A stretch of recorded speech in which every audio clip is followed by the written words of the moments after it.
Kita mulai saja. Assalamualaikum warahmatullahi wabarakatuh. Selamat pagi. Apa kabar kalian semuanya? Semoga selalu diberi kesehatan oleh Allah Subhanahu wa Ta'ala. Baik, pada pertemuan kali ini, setelah sebelumnya Bapak menjelaskan mengenai materi pembelajaran atletik. Pada pertemuan kali ini tanggal 15 Februari tahun 2021, di materi selanjutnya yaitu ada materi mengenai senam lantai. Oke, sebelumnya bagi yang telah bergabung, tolong mengisi daftar hadir di kolom komentar. Baik, langsung saja to the point ke materinya. Kita jelaskan dan kita pahami bersama-sama. Oke, baik. Yaitu di sini ada senam lantai. Bisa kalian baca di sini adalah salah satu bagian dari rumpun senam. Jadi senam itu salah satunya ada senam lantai. Di samping ada senam ritmik, senam aerobik, dan lain-lain. Gerakan senam dilakukan di atas lantai beralaskan matras. Senam lantai sering juga disebut dengan senam bebas. Sebab pada waktu melakukan gerakan tidak membawa alat atau menggunakan alat. Jadi bedanya senam lantai dengan senam yang lain yaitu dilakukannya pasti di lantai, namun beralaskan matras. Jadi tidak menggunakan alat, hanya gerakan saja di lantai, tentunya di atas matras. Baik, dilanjutkan ke slide selanjutnya, yaitu rangkaian senam lantai. Penggabungan dari beberapa gerakan senam yang dilakukan secara berurutan dalam satu periode gerakan atau kesempatan. Pada gerakan rangkaian, pesenam akan melakukan unsur gerakan mengguli, melenting, keseimbangan, memutar, melompat, dan meloncat sesuai kaidah pada gerakan senam lantai. Ini merupakan salah satu rangkaian dari senam lantai. Oke, baik, kita lanjutkan ke slide selanjutnya. Hal yang harus diperhatikan saat ingin melakukan olahraga senam lantai. Yang pertama, tentunya pastikan kita menggunakan matras. Kenapa ini sangat penting? Karena saat melakukan teknik apapun, kita tidak akan mengalami cedera karena beralaskan dengan matras. Jadi senam lantai bukan berarti melakukan senam di atas lantai tanpa alas, tapi tetap harus menggunakan matras. Kemudian matras pun atau gerakan senam lantai pun harus beralaskan lantai yang datar, tidak miring ke kanan, ke kiri, ke depan ataupun ke belakang. Poin ketiga yang harus diperhatikan yaitu pastikan matras berada pada posisi yang tepat. Yang keempat, poinnya sekitar area matras pastikan tidak ada benda yang dapat membahayakan saat melakukan pendaratan. Biasanya kita suka melakukan praktek di dalam kelas, namun perlu kita garis bawahi, walaupun dilakukan di dalam kelas, tentunya yang diperhatikan jangan sampai ada benda-benda seperti kursi, meja, dan lain-lain. Kita harus geserkan terlebih dahulu sehingga lokasi untuk senam lantai terbebas dari benda-benda yang membahayakan.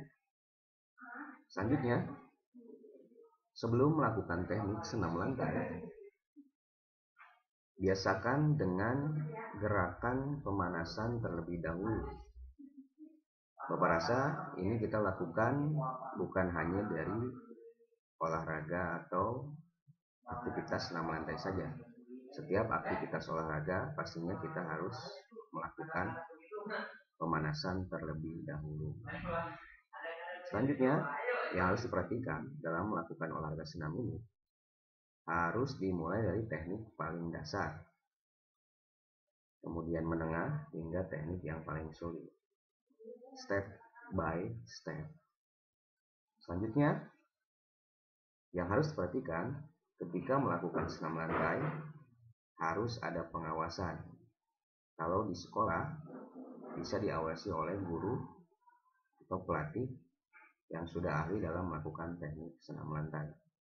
Jika dilakukan di rumah, tentunya harus dengan bimbingan orang yang sudah berpengalaman. Baik, dilanjutkan ke slide selanjutnya. Sekali lagi, bagi yang belum mengisi daftar hadir, silahkan kalian tulis nama lengkap kalian beserta kelasnya di kolom komentar. Di slide selanjutnya, kita langsung masuk ke salah satu gerakan pada senam lantai. Yang pertama di sini ada yang paling dasar, yaitu roll depan. Roll depan bisa kita ketahui dari pertama kita mendapatkan pelajaran di sekolah dasar, yaitu berguling ke depan, mengguling ke depan. Nah, di sini bagian belakang badan atau tengkuk, punggung, pinggang, dan panggul bagian belakang. Latihan guling ke depan dapat dilakukan dengan dua cara, yaitu guling ke depan dengan sikap awal jongkok dan guling ke depan dengan sikap awal berdiri. Bapak rasa kita sudah tahu mengenai apa itu roll depan. Lanjut ke slide selanjutnya. Nah, di sini kita bisa melihat picture-nya, bagaimana sih cara melakukan roll depan. Bisa kita lihat di gambar ini. Jadi yang pertama ada sikap permulaan jongkok ini.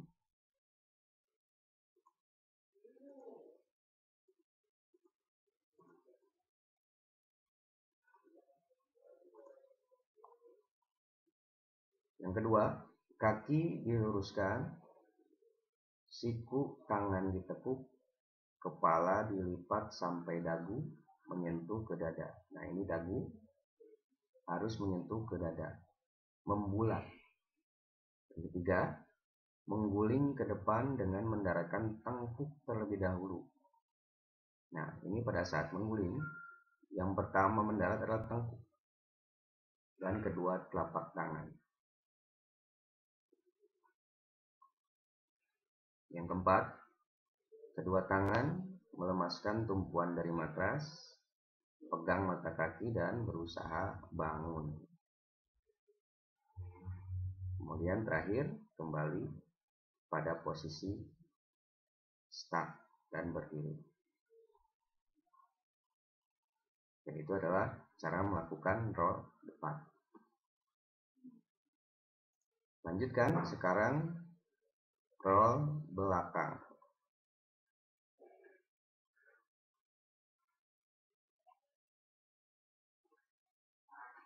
Oke, di roll belakang kita juga sudah tahu tadi roll depan mengguling ke depan.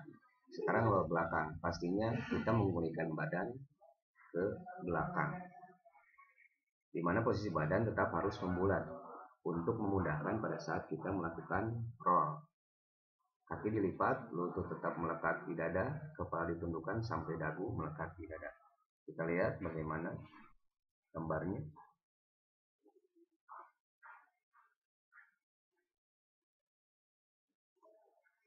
Oke, bisa kita lihat. Yang pertama, sikap permulaan dalam posisi jongkok. Kedua tangan tetap di depan dan kaki sedikit rapat.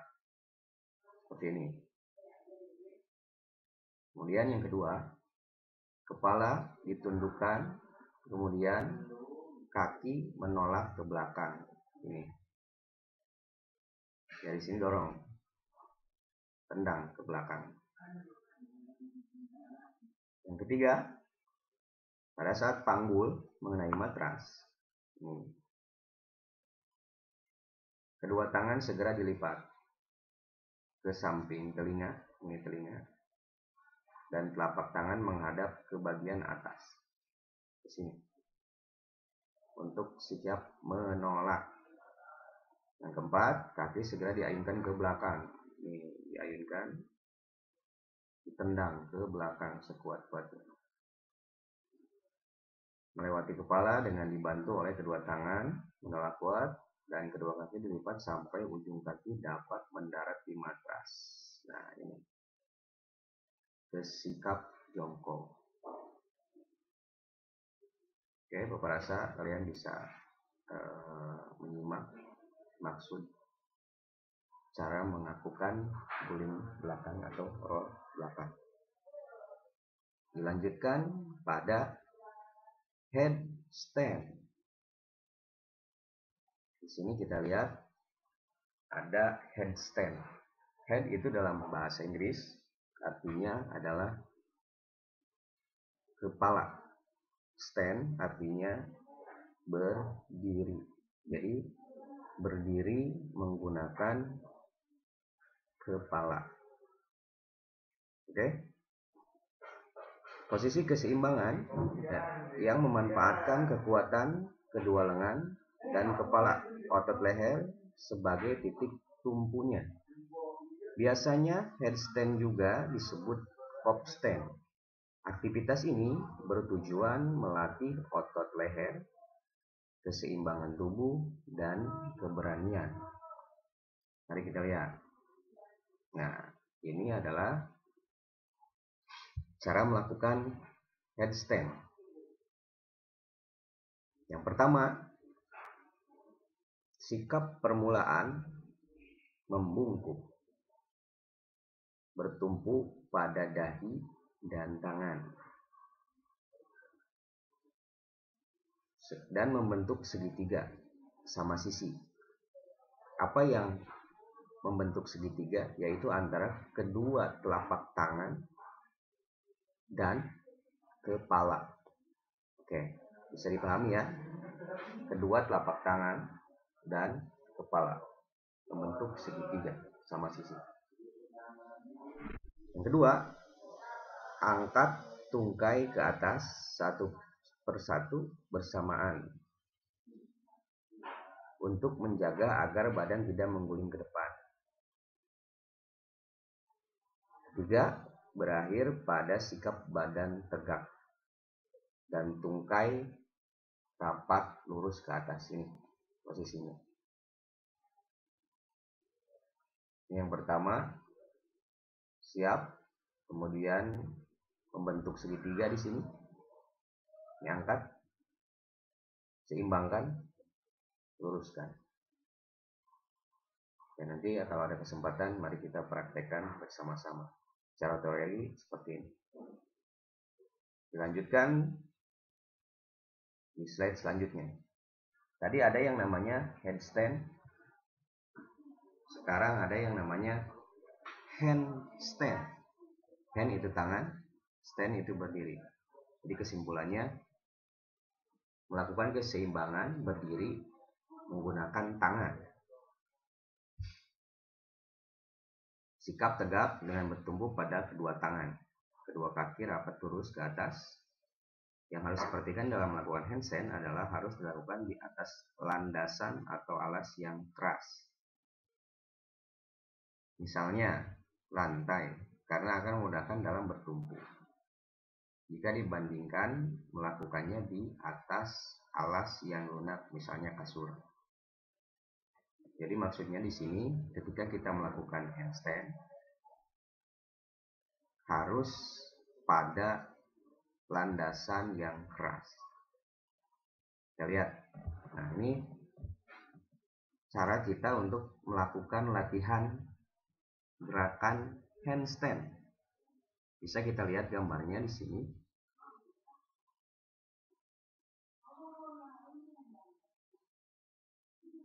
Yaitu dibantu dengan tembok untuk menjaga keseimbangan.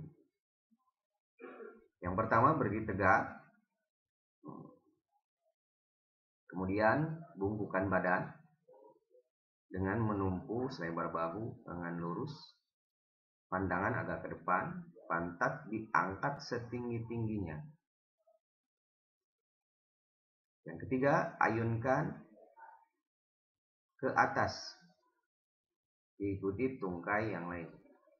Yang keempat, kedua tungkai rapat dan lurus, membentuk satu garis dengan badan dan lengan. Kemudian pertahankan. Nah, ini nih. Kalau sudah bisa, kalian tidak usah berada di belakang tembok. Yang sudah bisa, ini hanya untuk sebagai kalian latihan. Ini dorong sehingga lurus badannya, kakinya ke atas kedua-duanya. Itu adalah cara melakukan gerakan handstand yang bisa kalian lakukan di rumah atau pada saat pembelajaran. Dilanjutkan, slide selanjutnya di sini ada kayang. Oke, bisa kalian lihat bersama-sama. Kayang ini adalah engklang. Jadi posisi kaki bertumpu dengan 4 titik dalam keadaan terbalik. Nah, ini bertumpu dengan 4 titik, kedua kaki dan kedua tangan. Oke, dalam keadaan terbalik dengan menegang dan mengangkat perut dan panggul. Nilai daripada gerakan kayang itu yaitu dengan menempatkan kaki lebih tinggi, memberikan tekanan pada bahu dan sedikit pada pinggang. Manfaat dari gerakan kayang adalah untuk meningkatkan kelentukan bahu, bukan kelentukan pinggang. Jadi bahu ya di sini kita garis bawahi, bukan pinggang. Kita lihat gerakannya seperti apa. Nah, ini.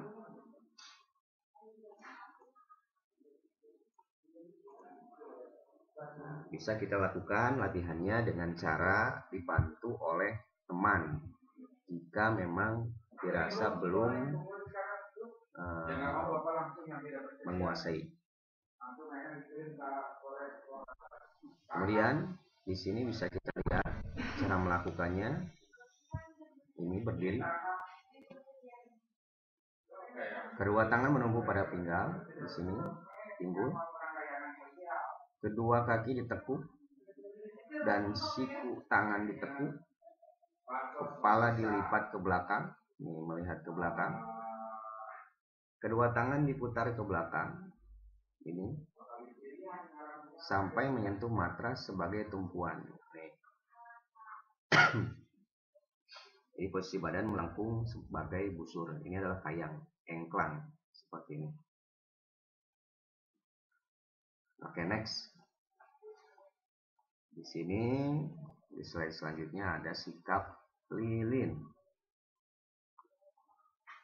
Oke, baik.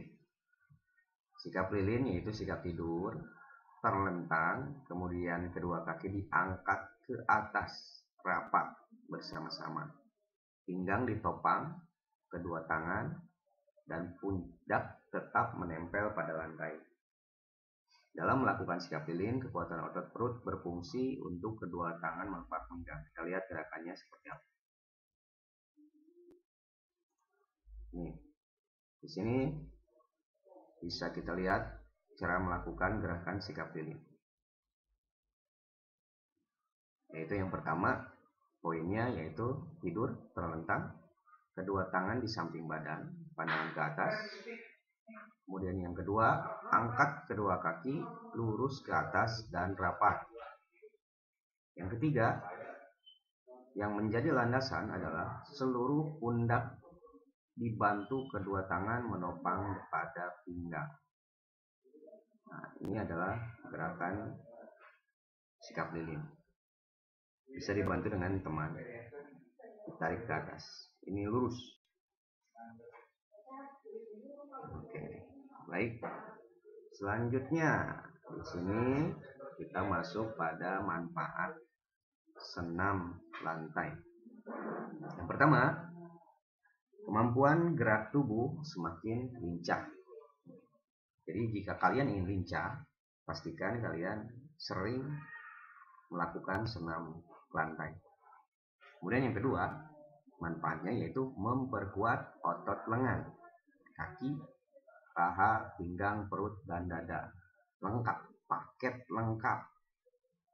Yang ketiga, menambah kekuatan fisik, menjaga keseimbangan, menurunkan berat badan. Nah, ini yang utama bagi kalian yang mengalami kelebihan berat badan. Bisa kalian lakukan senam lantai untuk menurunkan berat badan. Meningkatkan kekuatan jantung, melatih lompatan, meluruskan tubuh yang bungkuk. Nah, ini yang bungkuk, sering-seringlah senam lantai biar tidak bungkuk. Melatih kefokusan, membakar lemak, ini hubungannya dengan menurunkan berat badan. Dan terakhir, sirkulasi aliran darah lebih lancar. Next.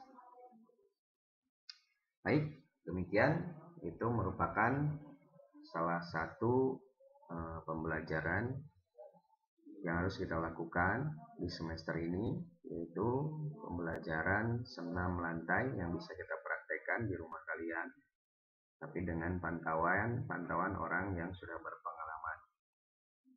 Oke, terima kasih yang sudah bergabung dan sudah menyimak. Bagi yang belum mengisi daftar hadir, silakan tulis nama lengkap kalian beserta kelasnya di kolom komentar. Demikian, Assalamualaikum warahmatullahi wabarakatuh.